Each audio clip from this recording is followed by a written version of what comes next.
Vitalik Buterin is the star child. He's a boy genius who learned Chinese in a couple of weeks at 5 years old.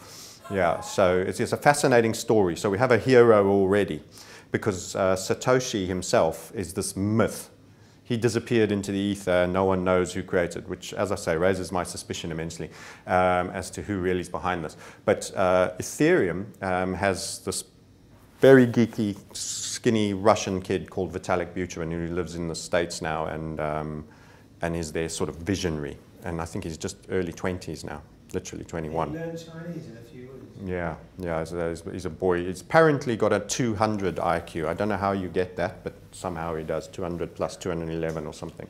What other alternative coins do we have available? One of the most buccaneering and coming out of nowhere and fastest growing, and number 2 in the total market caps, is Ethereum.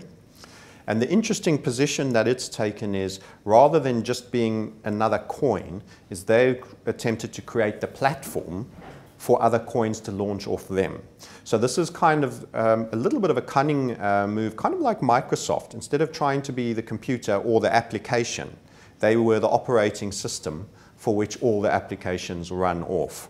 So that is why Ethereum's got a lot of support and climbed very, very, very strongly and in much shorter times. Bitcoin kind of paved the way. So it had to deal with a lot of the new issues and the skepticism. Now that cryptos are being more readily accepted, it's allowed for really quick movement in coins that have a real interesting raison d'etre.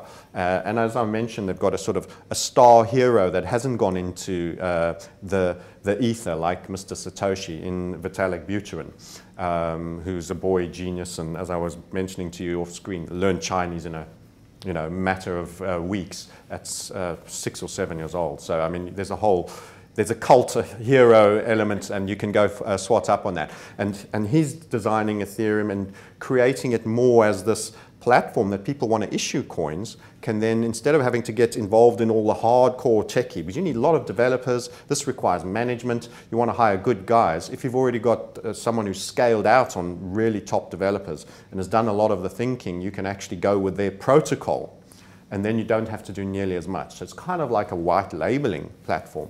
And this is, I think, is quite a clever move to establish Ethereum as one of the most popular platforms for issuing coins. You and I could agree a loyalty scheme and launch a coin on Ethereum. We might need a little bit of know-how and we'd have to talk, but the fact that Ethereum will say, do it through our platform, takes a lot of running off our shoulders.